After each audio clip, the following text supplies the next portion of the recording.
Hello दोस्तों, स्वागत है मेरा यूट्यूब चैनल में। और आज हम लोग डिस्कस करने वाले हैं इनकम टैक्स का। एक टॉपिक है हाउस रेंट अलाउंसेज और डिडक्शन अंडर सेक्शन 80 जैसे कि हाउस रेंट अलाउंसेज का जो डिडक्शन होता है वो मेनली सैलरी क्लास पर्सन को मिलता है, और जो डिडक्शन अंडर सेक्शन 80 में है वो सभी को, अगर बिजनेसमैन हो या मान लीजिए सैलरीड पर्सन है, किसी को भी डिडक्शन 80 में मिलता है।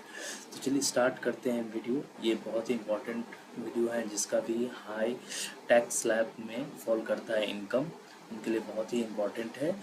तो वीडियो स्टार्ट करने से पहले आप लोगों से रिक्वेस्ट करेंगे मेरे चैनल को सब्सक्राइब कर लीजिए और इसी तरह के छोटे छोटे वीडियो देखते रहिए और अपने नॉलेज को इन्हेंस करिए। चलिए स्टार्ट करते हैं वीडियो।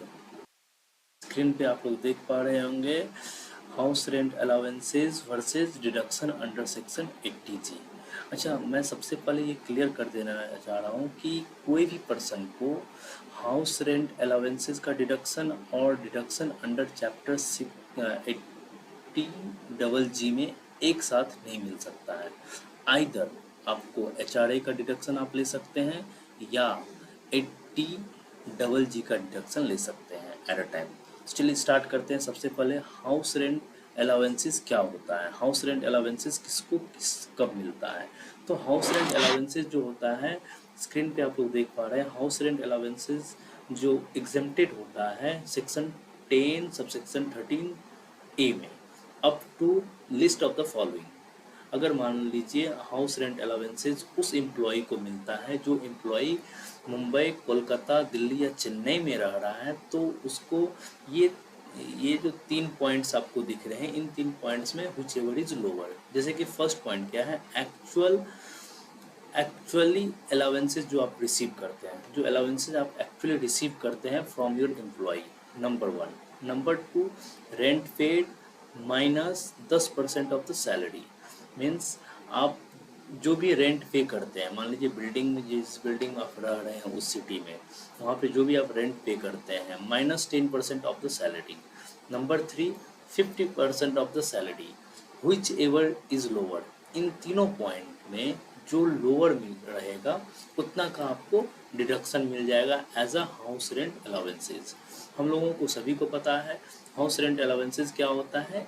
एम्प्लॉयर अपने एम्प्लॉय को देता है, एक नया सिटी में या उस सिटी में उसका घर नहीं है, तो एक अलाउंसेज देता है कि आप कोई भी बिल्डिंग रेंट पे ले लो, कोई भी फ्लैट रेंट पे ले लो और अपना आप स्टे करो यहाँ पर।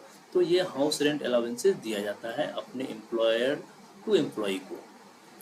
तो मुंबई, कोलकाता, दिल्ली और चेन्नई में अगर कोई एम्प्लॉय रह रहा है तो उसे ये जो 3 पॉइंट है विच एवर इज लोअर, उसका डिडक्शन उन्हें मिल जाएगा।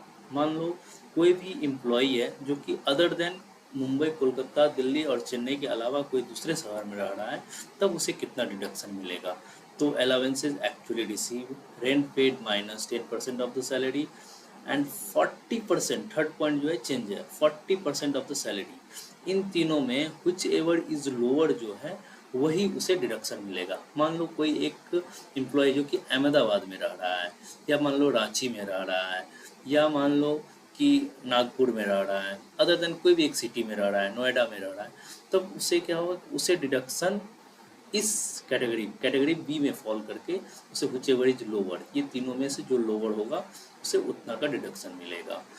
तो house rent allowances mainly employ को मिलता है जो कि वो एम्प्लॉयर से रिसीव करता है। अब डिडक्शन उसका सैलरी में से कितना होगा वो आपको इस सेक्शन के हिसाब से जो भी मिल रहा है वो डिसाइड करना पड़ेगा। आइदर आपको ए मिलेगा, अगर आप मुंबई, कोलकाता और दिल्ली और चेन्नई में रह रहे हैं तो ए में जो फॉल करेगा उसे मिलेगा, नहीं तो बी के हिसाब से आपका जो लोएस्ट डिडक्शन होगा इन तीनों पॉइंट में वही आपको मिलेगा।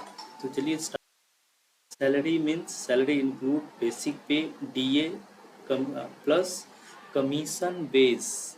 जो भी मान लीजिए कमीशन बेस रहेगा वो भी यहाँ पर आपको दिया जाएगा। मान लीजिए commission base on fix percentage of turnover. मान लीजिए कोई एक एम्प्लॉय जो कि कमीशन के बेसिस पे काम करता है, वो मान लो टर्नओवर एक करेगा तो उसको एक फिक्स कमीशन मिलेगा, तो वो भी उसका सैलरी का पार्ट रहेगा for the purpose of HRA calculation के लिए। चलिए अब देखते हैं सेक्शन 80G में किस तरह से डिडक्शन मिलेगा। स्क्रीन पे आप लोग देख पा रहे होंगे कि डिडक्शन अंडर सेक्शन 80 में मिलेगा। सेक्शन 80 में एम्प्लॉई और किसी अदर एसएससी को भी मिल सकता है। जैसे कि मान लीजिए कोई एसएससी है जो कि बिजनेस करता है तो उसे भी डिडक्शन मिलेगा। उसे डिडक्शन कब मिलेगा, उसके लिए कुछ कंडीशन फुलफिल करना पड़ेगा। पहला कंडीशन तो ये है कि उसे एचआरए नहीं मिलना चाहिए, वो किसी से भी हाउस रेंट अलाउंसेस रिसीव नहीं कर रहा होगा, नंबर 1। नंबर 2, वो जिस एरिया में रह रहा है उस एरिया में उसका ओन घर नहीं होना चाहिए, उसका अपना घर नहीं होना चाहिए उस एरिया में, number 2। Number 3, the SSC need to fill up and submit Form 10BA। Form 10BA उसे सबमिट करना पड़ेगा इन इनकम टैक्स पोर्टल पे, ताकि उसे सेक्शन 80G का डिडक्शन मिल पाए। और SSC कैन बी एम्प्लॉयड और कैरी हिज ओन बिजनेस, मतलब दोनों को मिलेगा। जो पर्सन सैलरीड पर्सन है उसे भी मिल जाएगा, और अगर कोई पर्सन मान लीजिए अपना बिजनेस चला रहा है तो उसे भी मिल जाएगा। ये कंडीशन, ये जो 4 कंडीशन है, आपको सेक्शन 80G में डिडक्शन लेने के लिए ये चारों कंडीशन पहले आपको फुलफिल करना पड़ेगा।